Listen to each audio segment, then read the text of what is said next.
Je vais commencer en disant que c'est vraiment un privilège pour Flora et moi, et pour nous tous, de vous accueillir, Roger Burgrave, au colloque, et un plaisir pour moi de m'entretenir avec vous.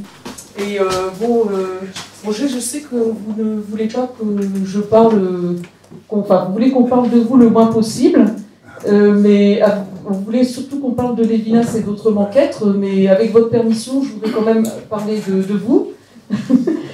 Voilà, et vous présenter.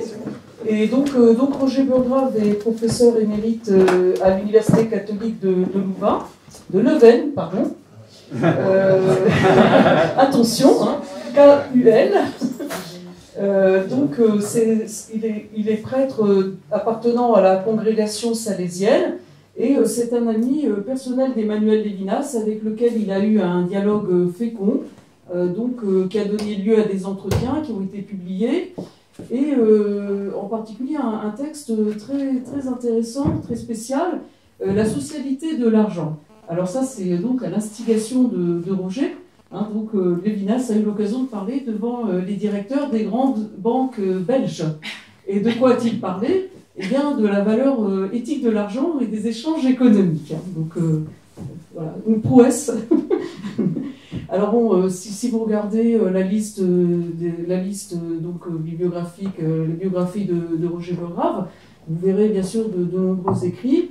Et je voudrais mentionner seulement, pour l'instant, ce qu'on pourrait appeler le Burgrave.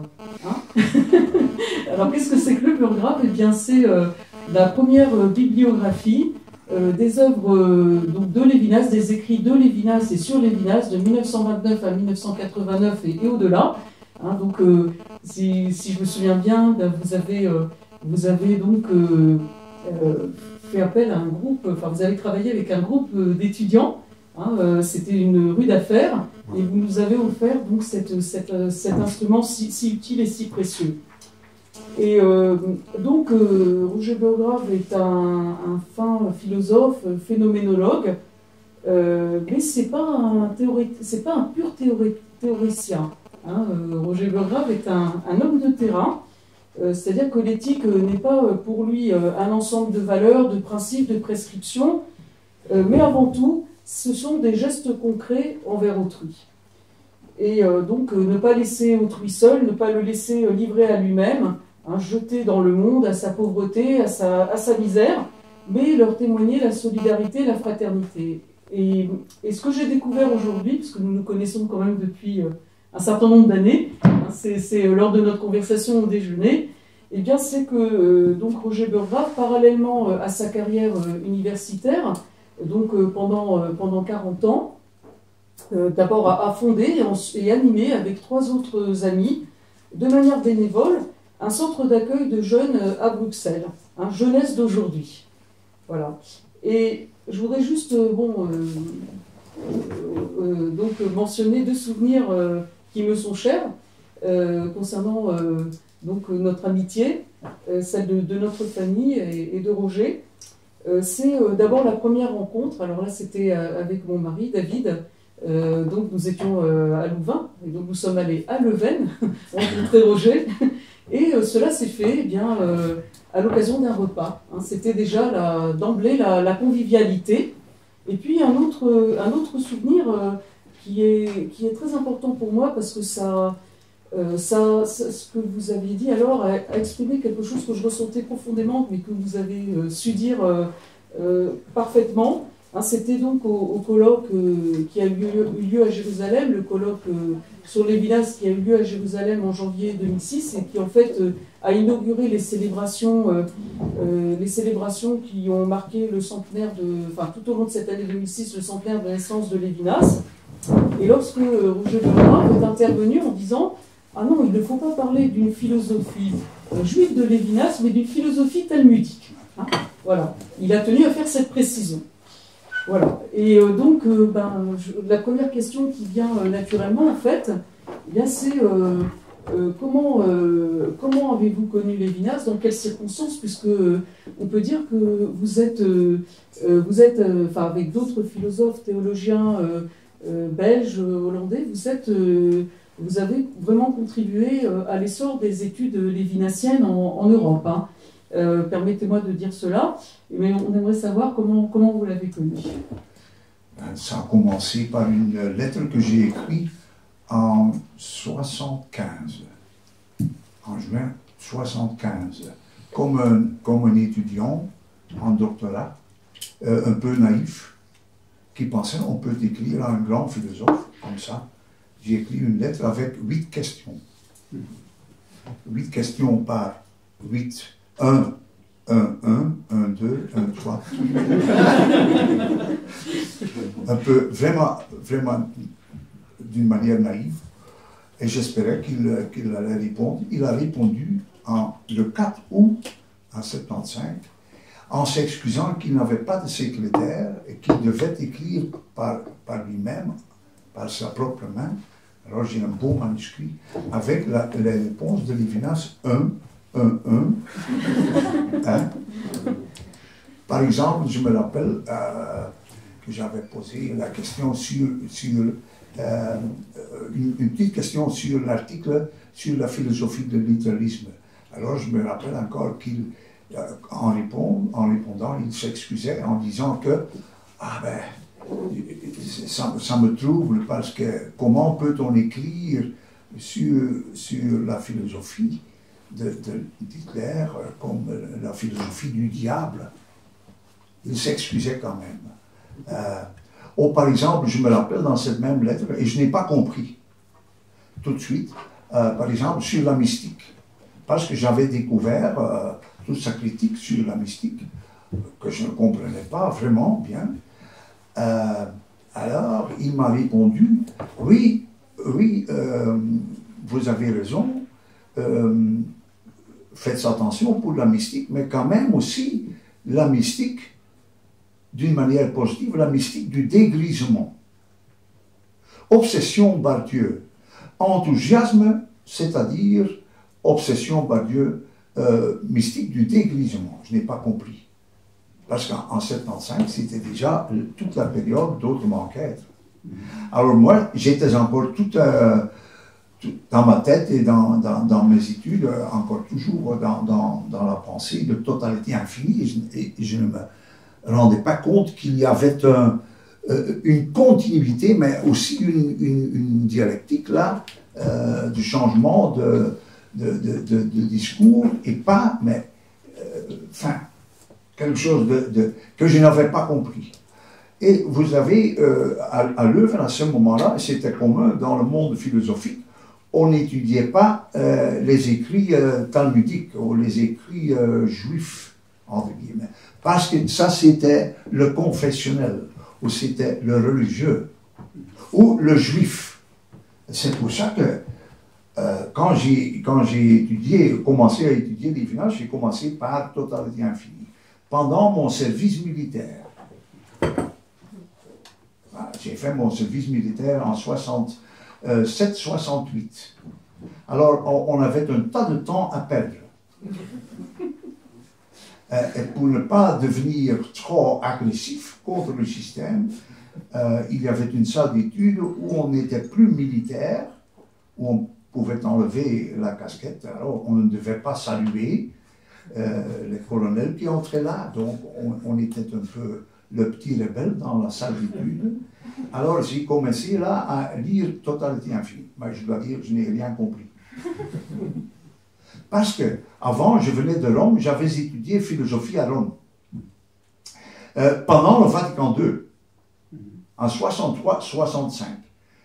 Donc, nous étudiants là, on était vraiment conscients que quelque chose était en train de changer. Un peu dans un sens euphorique, quand même, mais que toute cette philosophie ontothéologique du néoscholasticisme, néotomisme, etc., ça ne marchait plus.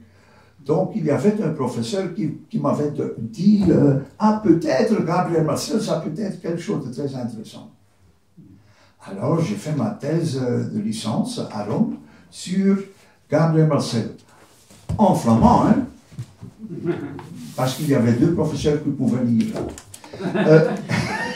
le flamand. Mais,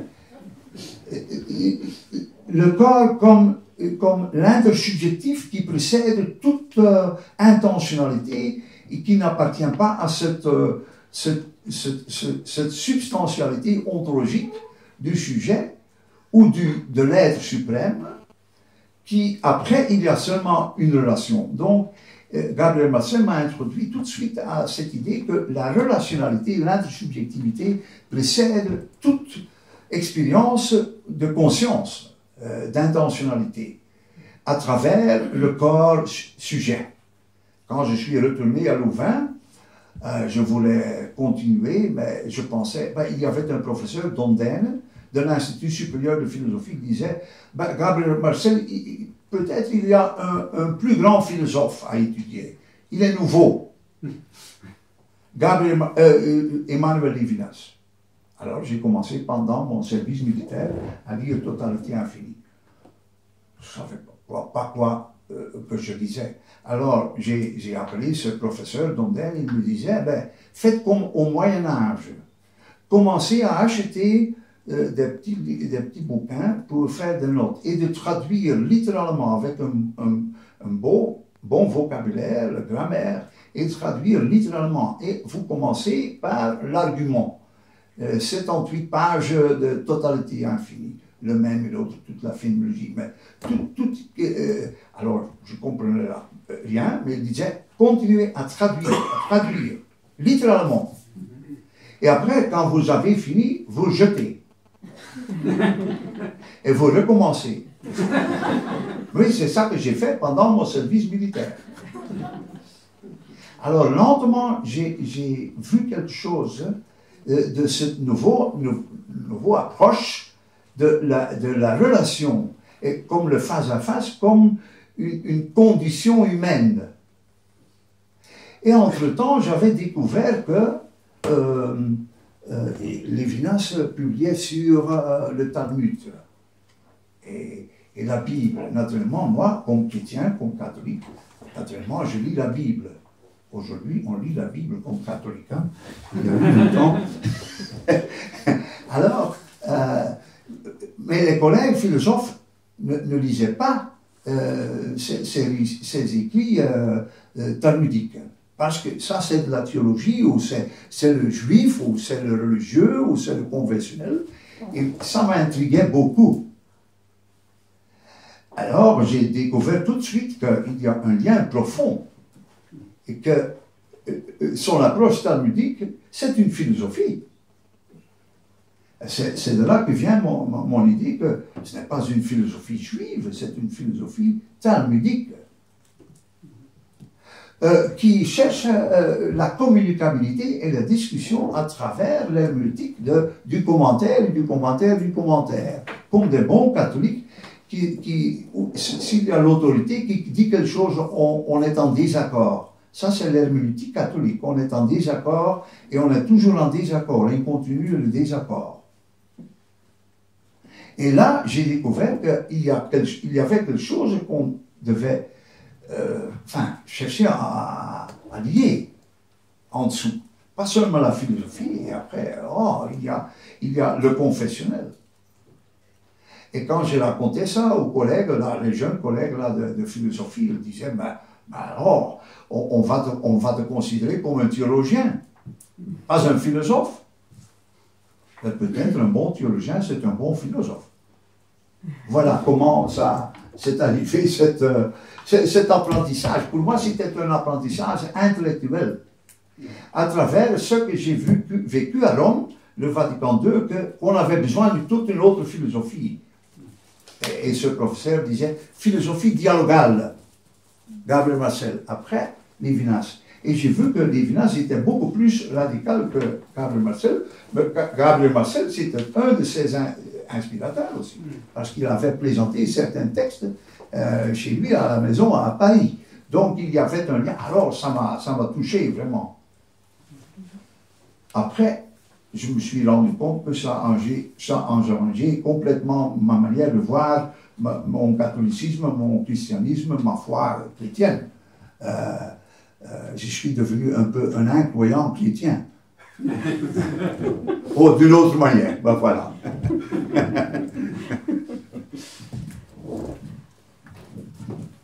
Oui, alors, bon, bien sûr, il y a beaucoup à dire sur cette relation avec Emmanuel Lévinas. D'abord, je voudrais vous demander, parce que c'est peut-être une expérience que certains d'entre nous ont fait, enfin sans doute, hein, moi je l'ai faite, c'est que souvent on découvre d'abord les écrits, ensuite on découvre la personne qui est derrière ces écrits. Et j'aimerais que vous en parliez.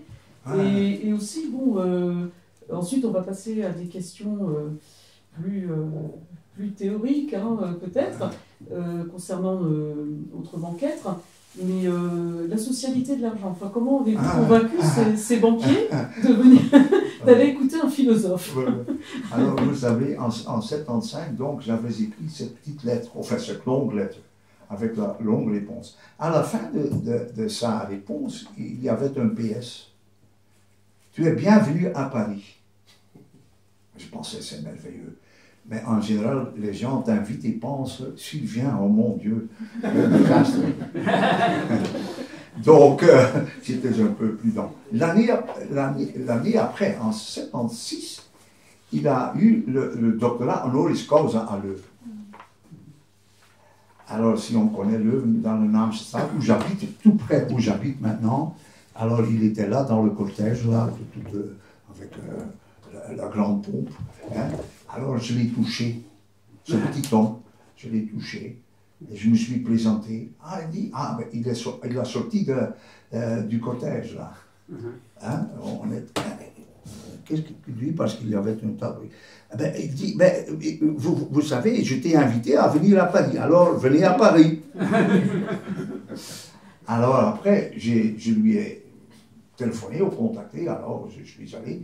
Alors, c'est là qu'a commencé quelque chose de très drôle. On ne sait pas si ça commence, comment ça commence, et on le voit seulement après qu'il y avait une expérience très profonde d'avoir l'occasion de le rencontrer et de lui poser des questions. Comme ça, il pouvait répéter et donner des commentaires sur ses commentaires de la fois précédente.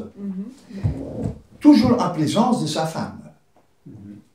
Moi, je me rappelle ça, toujours en présence de sa femme. C'était le lundi.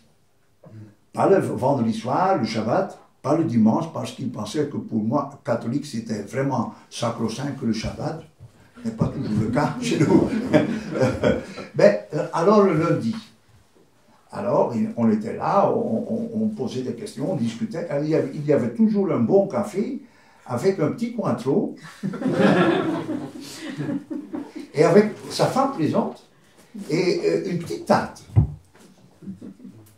Mais ça veut dire qu'il y avait une hospitalité pour moi vraiment sensible. Aujourd'hui, on a parlé de leur sensibilité, de cette corporéité-là. Je l'ai senti, touché, parce qu'il y a la touchabilité. Je ne vais pas dire, on peut dire ça en français, mais touchabilité. Pas on est touché, mais il y a quelque chose de touchable là toujours. Parce qu'on se touche à travers le corps comme le face à face qui est là-dessous. Alors, on a parlé beaucoup de choses, toujours de nouveau. Alors, j'ai invité des collègues qui me demandaient, on veut aller à Paris pour visiter Lévinas. Je me rappelle encore sur la pédagogie. Deux fois, je suis allé avec 15 étudiants. À la fin d'un cours sur Lévinas, à la fin du semestre, je lui contactais, je disais, je veux venir à Paris pour te visiter avec mes étudiants. Il ne demandait pas combien, moi je ne disais pas.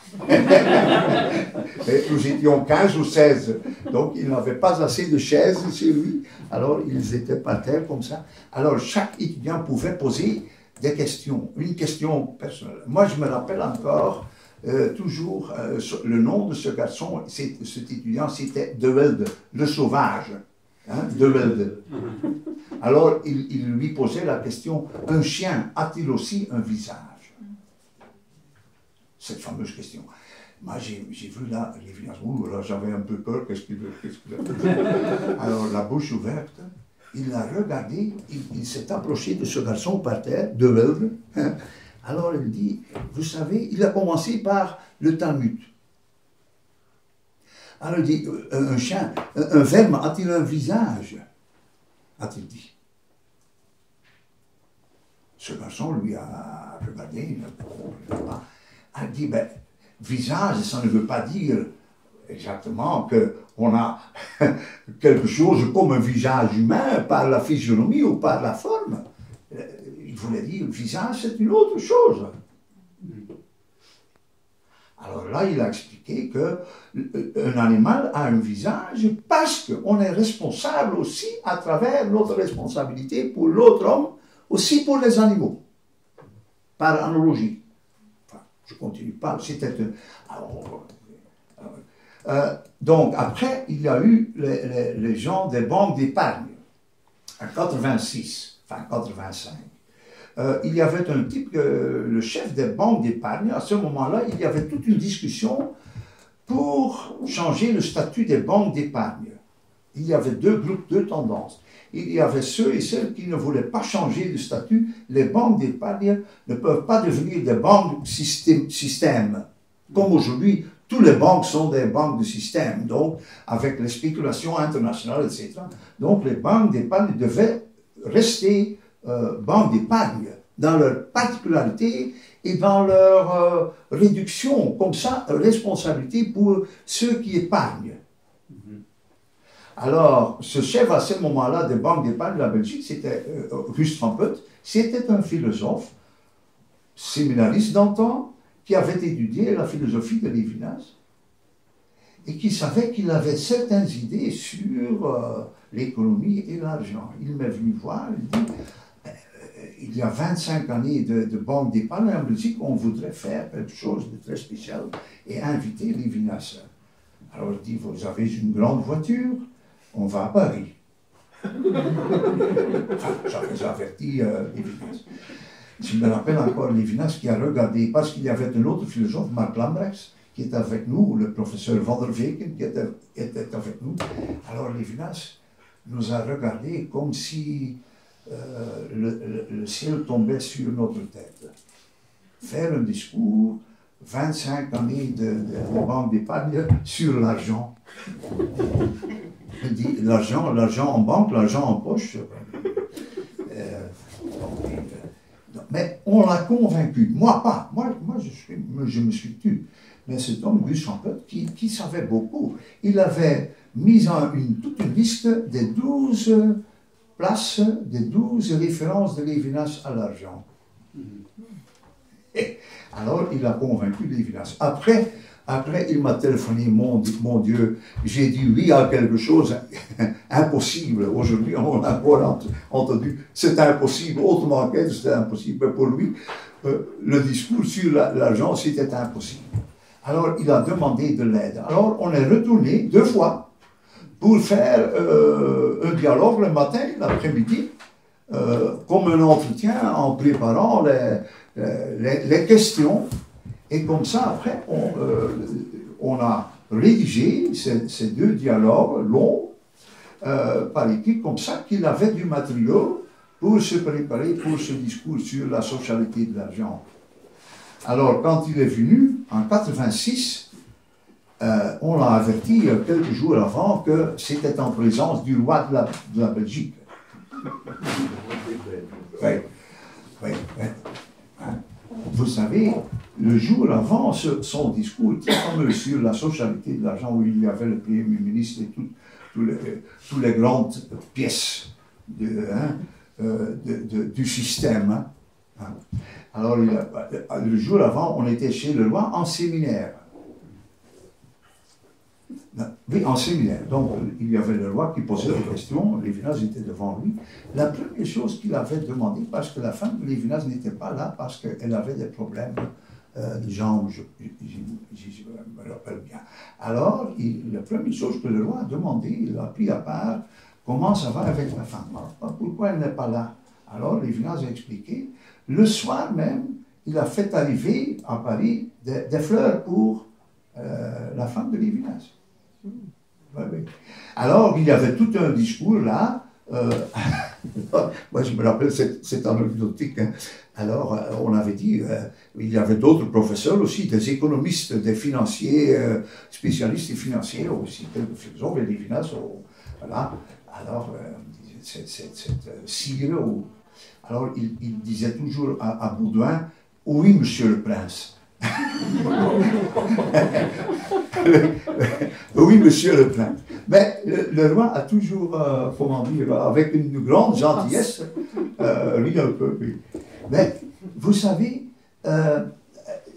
ce qu'il a fait à ce moment-là, il a surpassé ses propres possibilités. Parce que son texte n'était pas prêt pour son discours. On a enregistré le discours, heureusement, qu'il a fait, et après, il a rédigé pour l'année après, en 87, et, le texte final. Si on fait la comparaison entre les deux textes, c'est ça qu'on a publié, tout le processus de ce texte. On voit toute cette réflexion ultérieure, complexe, qu'il a produit sur la question de l'argent dans sa socialité. Naturellement, au niveau de la société où il y a toute la possibilité positive de l'argent comme médiation de la justice, mais aussi avec le risque que l'argent devienne un système bancaire ou peut-être un système de spéculation internationale. Et je me rappelle encore qu'il a dit en public, faites attention, parce que je pense que si les banques d'épargne deviennent des banques de système, c'est une erreur. Alors, ils n'étaient pas très contents. Hein. Mais après, on s'est rendu compte que peut-être son intuition, sans avoir une connaissance, technique, qu'il avait raison. Si tous les banques deviennent système, comme expression d'un système au-delà de l'économie qui doit rendre juste et responsable notre entraide, alors si ça devient un système, et dans ce texte il parle d'un totalitarisme financier. Bon, ça c'est l'histoire un peu. moi j'ai encore toujours le manuscrit de ce texte. Le manuscrit écrit manuellement. Ouais, je le tiens bien. Oui, alors le roi des Belges était bon prince. Emmanuel Lévinas faisait quelques gaffes, mais... Ah oui. Voilà, mais tout, c'était certainement extraordinaire d'être là. Voilà, alors si vous voulez bien, maintenant, on va passer à des questions qui sont relatives au thème du colloque. Ah oui. Parce que, bon, bien sûr, il y a cette grande question de la relation entre totalité infinie et autrement qu'être. Hein, donc, avec les deux options, hein, ceux qui séparent les deux textes et qui disent qu'il y a presque une rupture et qu'autrement qu'être serait donc l'expression la plus exacte de la pensée de Lévinas. Hein, et puis ceux qui, je pense qu'on est pas mal à faire partie à prendre la deuxième option, mais bon, ceux qui choisissent la première ont tout à fait le droit de la défendre. Hein, donc qui considèrent qu'il y a certainement une mutation, hein, une transformation, mais que quand même il y a un passage et une continuité. Ouais. Et donc justement, comment vous concevez-vous, interprétez-vous la différence, hein, entre guillemets ou sans guillemets, entre les deux livres? Oui. Tu te rappelles le colloque à Rome, hein, à Rome avec Irène Cajon. Alors c'était pour moi l'occasion de réfléchir sur cette continuité, discontinuité entre totalité infinie et autrement qu'être. Moi j'ai assez de collègues aussi à l'œuvre qui aiment bien totalité infinie mais n'aiment pas autrement qu'être, parce que c'est trop radical, c'est impossible, c'est presque un héroïsme éthique, cette idée de substitution, d'expiation, ou c'est trop chrétien, excusez-moi, mais c'est trop proche du christianisme ou quelque chose comme ça. Et d'autres qui aiment vraiment cet autrement qu'être. Lévinas tu sais bien que Lévinas, en Totalité infinie, préface à l'édition allemande. Il explique pour lui ce que c'est la différence. Il dit qu'il y a deux éléments. Totalité infinie ouvre un discours philosophique qui prolongerait, autrement qu'être au-delà de l'essence, en 74, et du Dieu qui vient à l'idée en 82. Certains thèmes du premier ouvrage sont repris ou renouvelés ou reviennent sous d'autres formes dans les deux derniers. Certaines intentions y sont précisées. Pour la teneur de ce discours ouvert il y a 25 ans, et qui est un tout, ce sont des variations non contingentes. Et sans doute instructives, mais dont on ne saurait faire état dans les raccourcis d'une préface. Alors il explique que pour lui, Totalité infinie, c'était encore un langage trop ontologique. Après, en autre maquette, il y a une autre possibilité, mais et surtout la question de la justice, le tiers. Hein? Mais pour moi, ça n'a jamais, jamais satisfait complètement. Parce que je pense qu'il y a là-dessous quelque chose de plus important. Alors, quelque chose de drôle, pour mon doctorat, que j'ai présenté en 80, il y avait déjà la solution que je ne savais plus. J'avais déjà découvert ce que j'ai découvert après que j'avais déjà découvert avant. Et ça arrive, hein, quand on ne se rend pas compte de ce qu'on a vraiment compris. Donc, dans la première partie de mon doctorat, qui était trop long, presque 2000 pages, mon petit-neveu a pesé 10 kilos, presque 10 kilos. Alors, aujourd'hui, je serais condamné à l'enfer.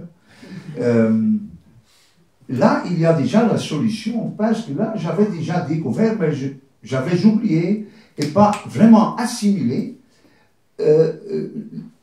L'article a une idée qui vient de son maître de thèse, Jean Wahl. Et j'ai ici l'article de Jean Wahl, et c'est vraiment quelque chose à relire. Hein. Jean Wahl a écrit un article en 80, je ne sais plus, 2 ou quoi. Jean Wahl, sans avoir ni être. Et ça réfère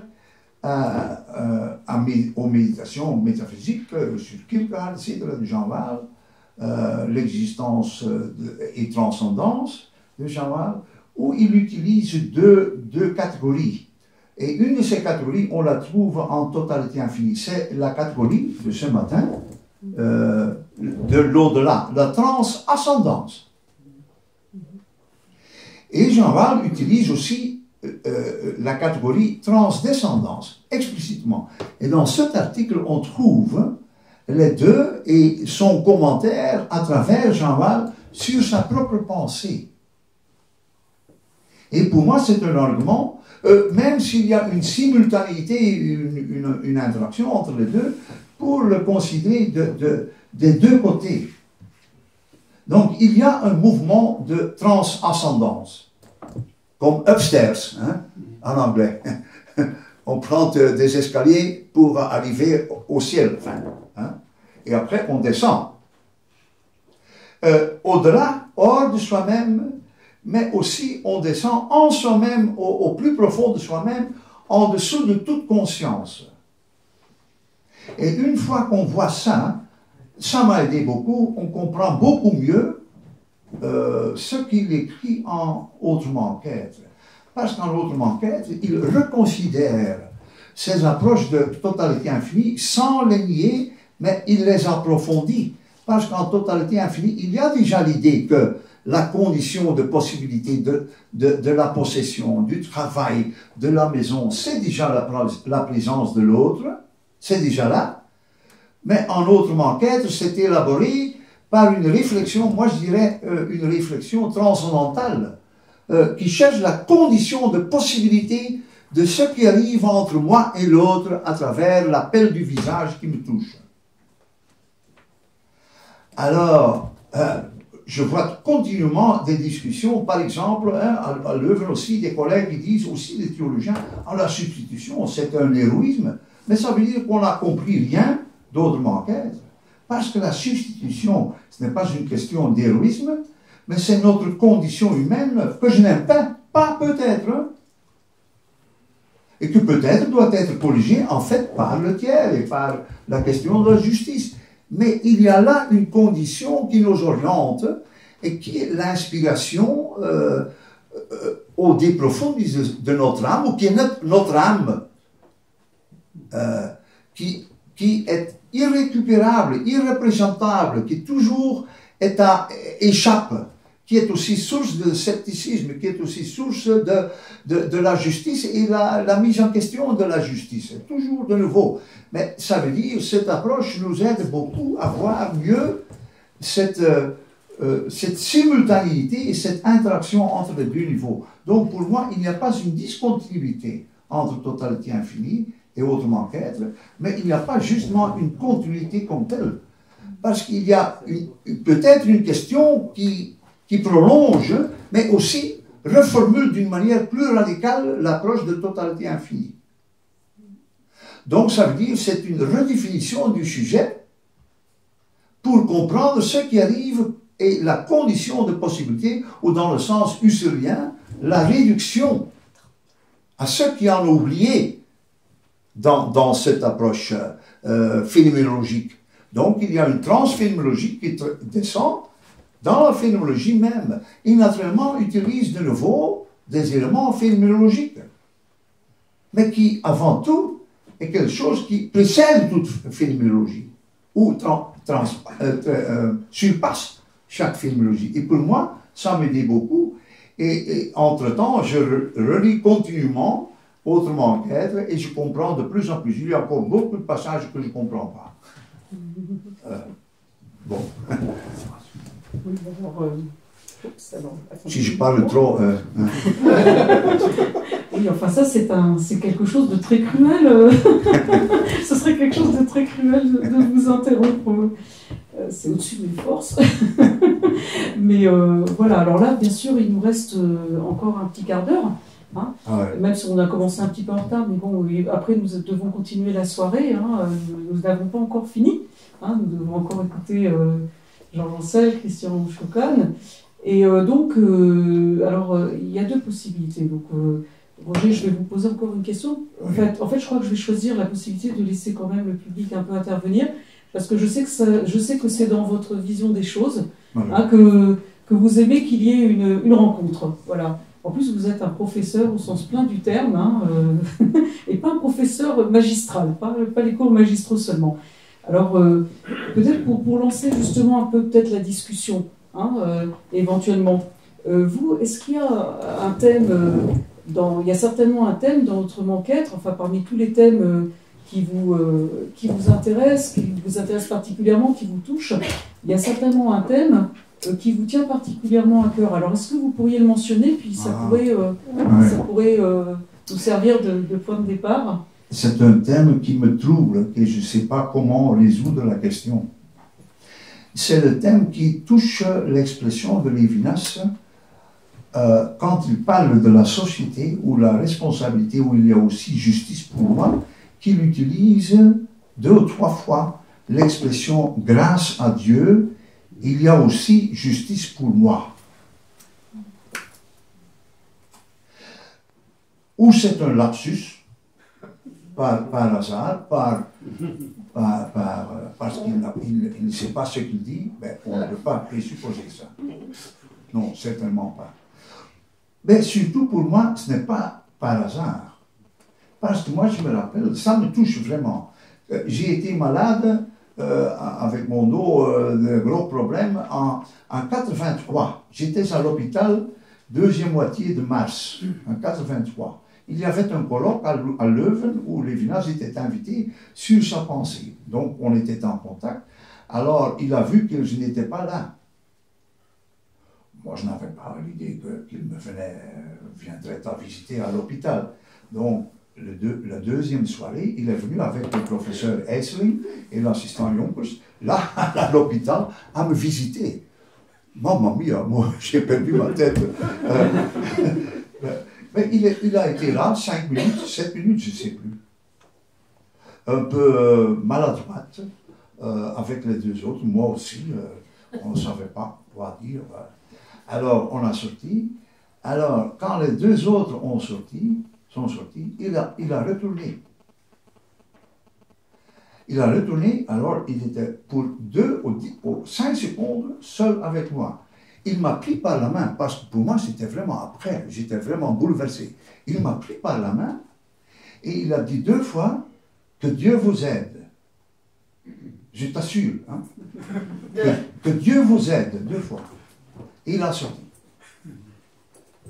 Alors j'étais vraiment bouleversé. Pour moi c'était quelque chose de très presque incroyable, parce qu'à travers l'étude de sa pensée, je pensais, on ne peut plus jamais dire que Dieu vous aide.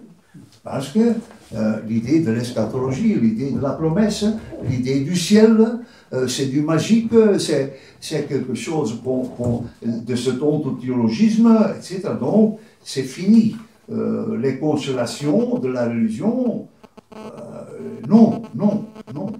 Ce messianisme qui organise les choses pour moi sans que moi j'entre, non, c'est impossible. Donc je pensais, ça ne peut pas être ça.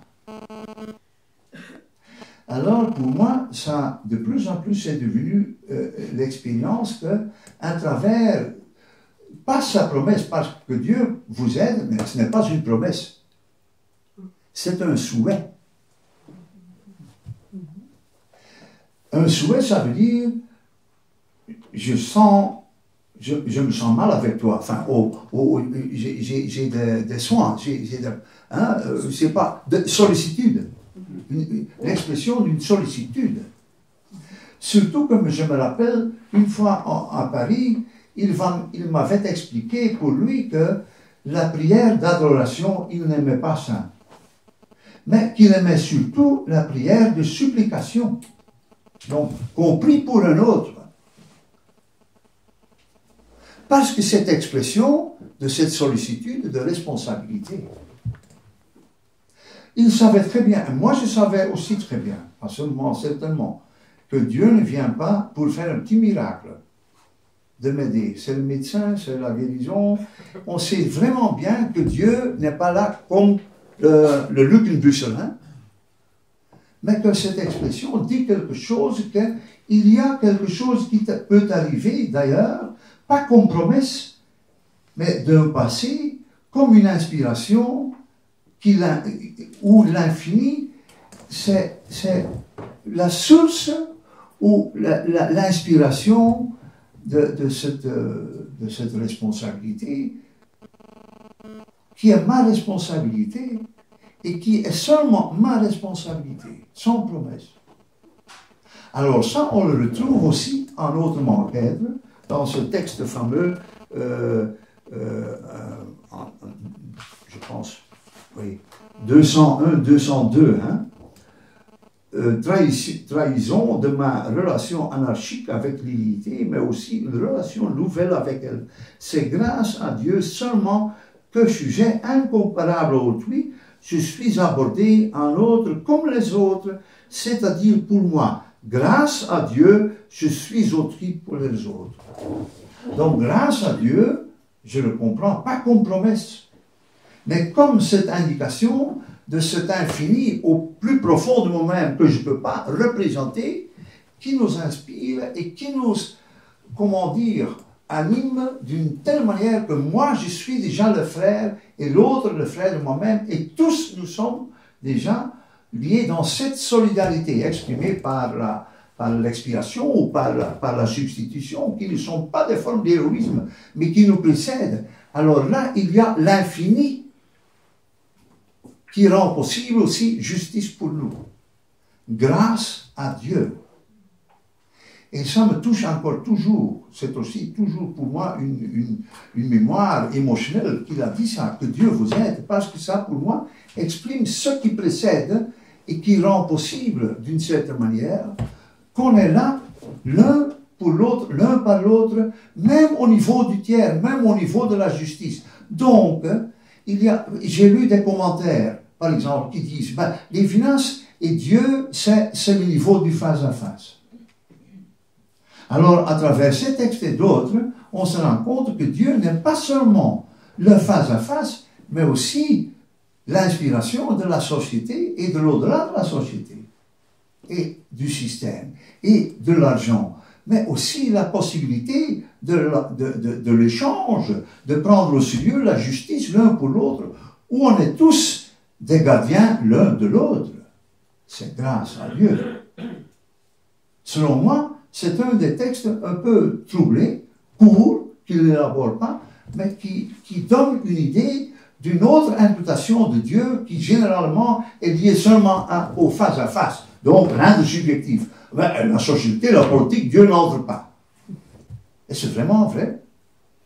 Ce grâce à Dieu, pour moi, révèle une autre piste. Voilà. Je dis assez. Bien, donc, bon, on n'a pas énormément de temps, on peut peut-être prendre une ou deux questions, si possible, courtes et précises, ou remarques courtes et précises. Oui, Georgie.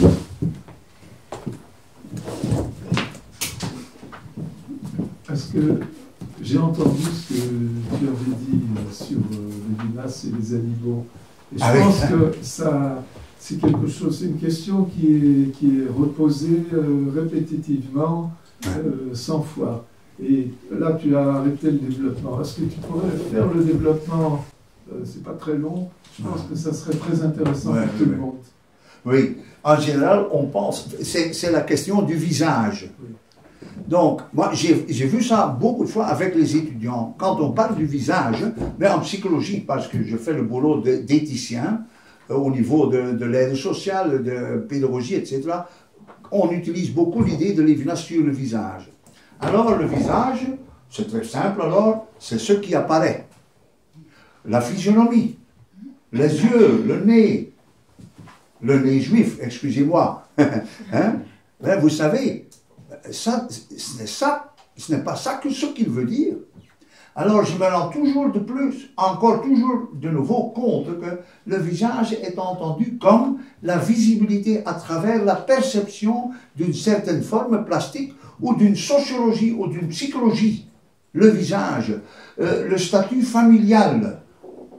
Ou par exemple aujourd'hui on va discuter sur la psychopathologie, la référence à la pathologie. C'est le visage visible.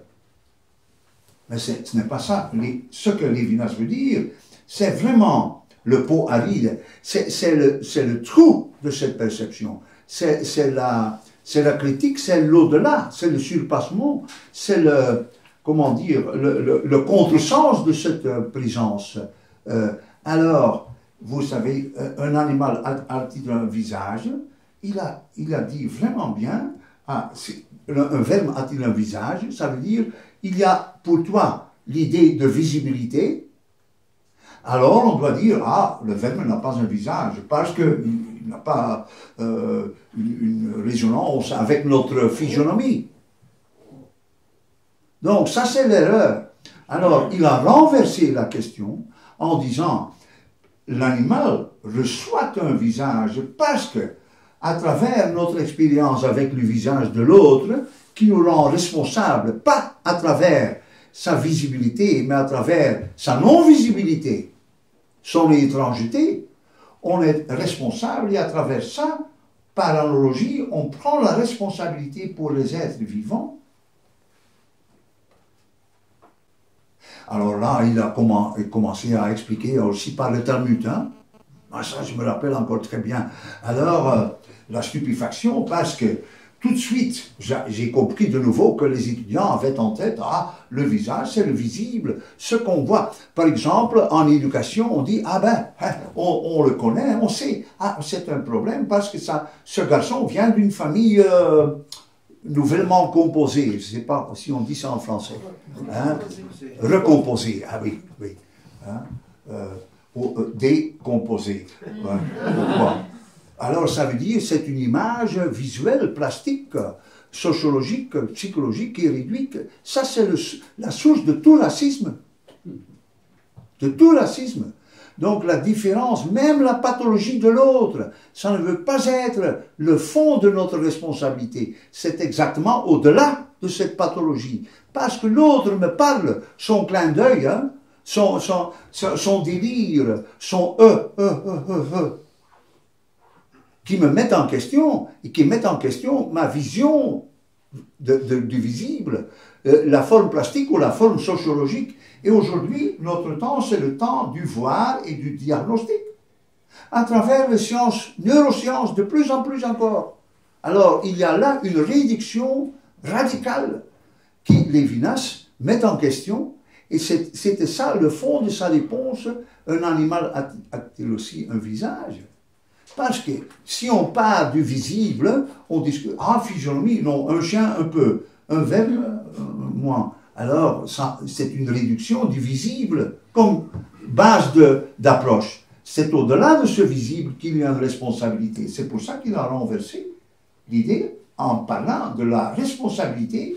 Et la responsabilité fondamentale, fondatrice, c'est qu'on se sent, qu'on est mis en question et posé par l'appel du visage de l'autre, par l'autre, comme l'étranger, en étant responsable, qui nous donne la possibilité de comprendre qu'on a une responsabilité pour les animaux et pour le monde et pour les êtres vivants. Donc, le visage, pour lui, si j'ai bien compris, à travers son intervention, très, très délicate, mais très tendre, hein, d'une certaine manière, parce qu'il se faisait pour répondre à ce Jean de Velde, hein, ce sauvage, hein, en expliquant que la responsabilité, c'est le contexte pour comprendre ce que c'est le visage. Mais aujourd'hui encore, toujours, on continue à déconnecter visage de responsabilité. Alors, il y a toujours l'idée de la connaissance à travers la perception, qui est l'idée grecque. Et dans ce sens, dans la pensée juive, il n'y a pas le voir, mais l'écouter. Il y a quelqu'un qui me parle à travers, au-delà de sa visibilité, qui me met en pression par le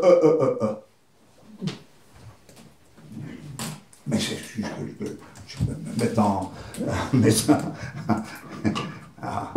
à hurler. C'est difficile de s'arrêter, mais je pense qu'on n'a pas le choix. Hein, donc, on remercie, merci beaucoup, professeur Legrand.